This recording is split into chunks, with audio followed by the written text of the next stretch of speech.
Salve a tutti ragazzi e bentornati in un nuovo video.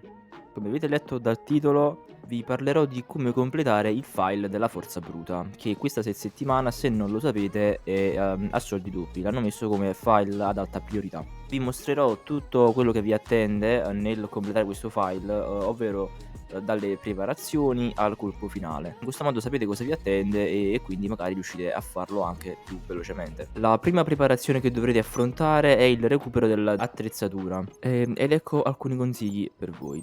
Quando avvierete la prima preparazione, cioè quella di recuperare l'attrezzatura, vi potrà indicare di andare in due posizioni diverse.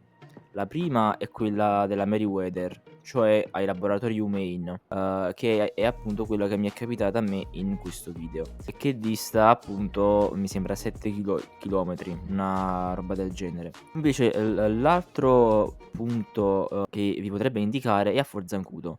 Ora, se vi esce Forzancudo ragazzi, scollegate internet oppure andate a trovare una nuova sessione per riavviare, la preparazione, perché fare questa preparazione a Forzancudo non è fattibile. Ci ho provato una volta e, spawnavano militari come se non ci fosse un domani, carro armati, eccetera, quindi è infattibile farlo a Forzancudo. Quindi sì, concentratevi sui laboratori Humane. Una volta che siete entrati nei laboratori, o almeno nel complesso, io quello che ho fatto io è stato sparare 3, 4 missili contro degli agenti e, infiltrarmi nel garage dei laboratori. Una volta che vi siete infiltrati dovrete uccidere un altro paio di agenti, forse anche più di un paio, e una volta che li avete fatti fuori tutti, dovete cercare, nel retro di 3 furgoni per identificare, l'obiettivo che state cercando. Una volta che l'avete trovato, e questo è il secondo aspetto difficoltoso diciamo della preparazione, una volta che l'avete trovato dovete prendere tutto il furgone e portarlo alla fabbrica tessile. Dai laboratori Humane alla fabbrica tessile sono 6/7 chilometri di distanza e quindi è un po' una rogna, è un po' una spina nel fianco tutto questo tragitto con questo furgone lentissimo. In più, come se non bastasse, ci saranno 2 pattuglie nemiche che, cercheranno di farvi fuori e nel mio caso ci sono anche riusciti. Ci sono riusciti perché io ho pensato: "Dai, li ignoro e basta." Infattibile. Non è fattibile, ignorarli, cioè dovete per forza scendere dal veicolo e farli fuori. Però la cosa interessante che ho scoperto è che, a differenza di altre missioni dove se fate fuori un gruppo di nemici ne arriva un altro, in questo caso ho fatto fuori,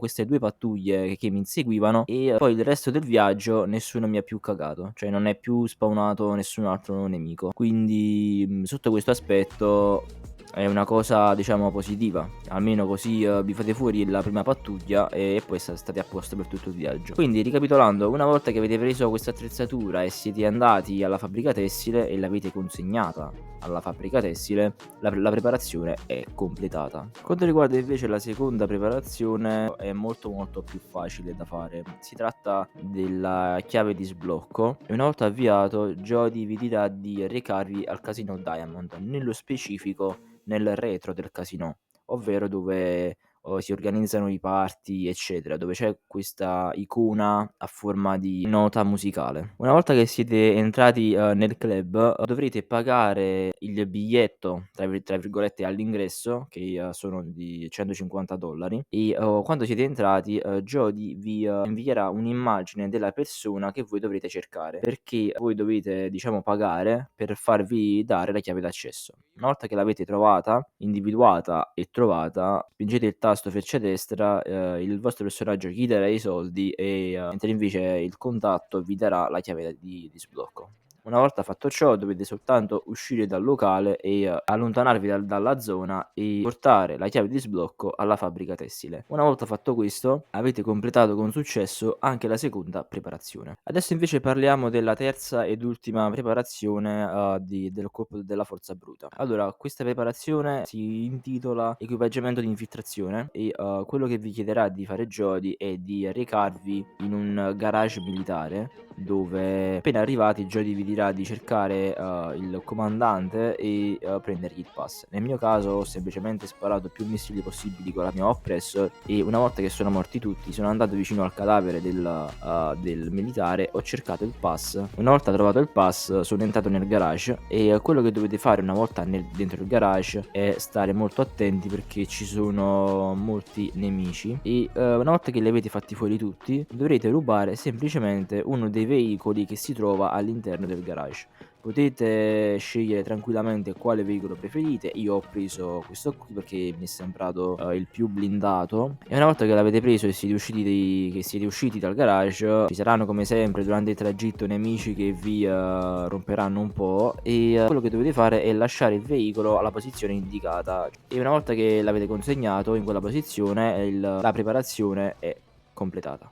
Ora completate le 3 preparazioni, siete finalmente pronti per il colpo finale. Una volta avviato il colpo finale, quello che vi dirà di fare Jody è ovviamente di prendere il veicolo che avete rubato, quello militare, di prima e, con tutto l'equipaggiamento militare addosso di recarvi a Forzancudo. Una volta che siete arrivati a Forzancudo, quello che dovete fare è stare calmi, non dovete fare irruzione, anche se il file si chiama Forza Bruta, in questo caso nei primi minuti non dovete fare nulla di brutale, diciamo. Dovete aspettare che la sbarra si alzi e passare in nonchalance al check-in. Passerete inosservati ovviamente perché avrete la vostra tuta militare, il vostro equipaggiamento militare e ovviamente il veicolo militare, quindi passerete inosservati. Vi indicherà un punto dove parcheggiare, nel mio caso specifico, e penso anche il vostro, di parcheggiare a fianco all'hangar. Una volta fatto ciò vi chiederà di scendere e di mostrare il vostro pass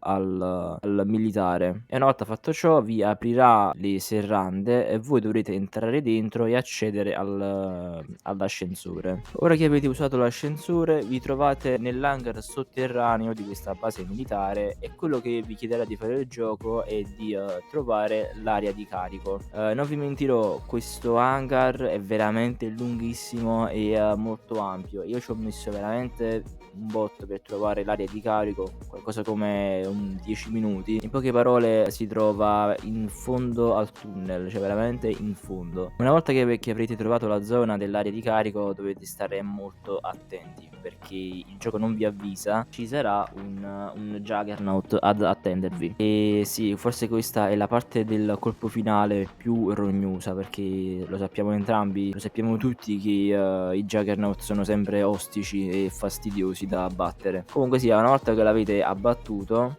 una volta che avete fatto fuori il Juggernaut, dovete violare il tastierino con questo mini rompicapo e si apriranno le serrande e dietro queste serrande ci sarà appunto lo Scarab che voi dovrete semplicemente entrarci dentro. Una volta che siete entrati dovete aspettare che la chiave di sblocco faccia il suo lavoro e che lo Scarab appunto si sblocchi. Una volta che si è sbloccato potete facilmente fuggire attraverso la galleria, come vi indica anche il gioco. Il gioco mi dice anche che questo Scarab è dotato di un impulso cinetico e onestamente non mi ricordo se l'ho usato e non mi ricordo il tasto che mi dice di usare. Però devo ammettere che è abbastanza forte da usare come arma. Comunque, una volta fuggiti attraverso la galleria e una volta avete usato un bel po' la scarica cinetica, in poche parole la scarica cinetica serve ad allontanare tutti i nemici, cioè lì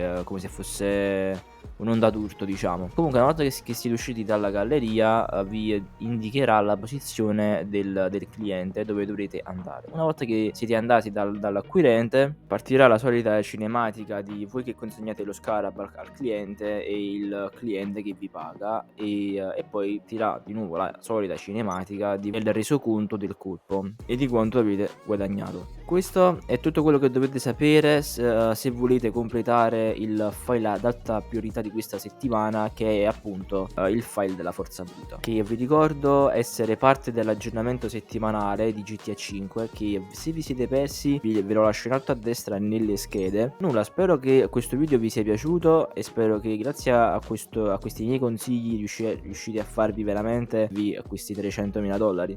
Se questo video vi è piaciuto lasciate un like e se non l'avete ancora fatto iscrivetevi al canale per non perdere altri contenuti come questo e noi ci vediamo sempre qui con un prossimo video sul mio canale.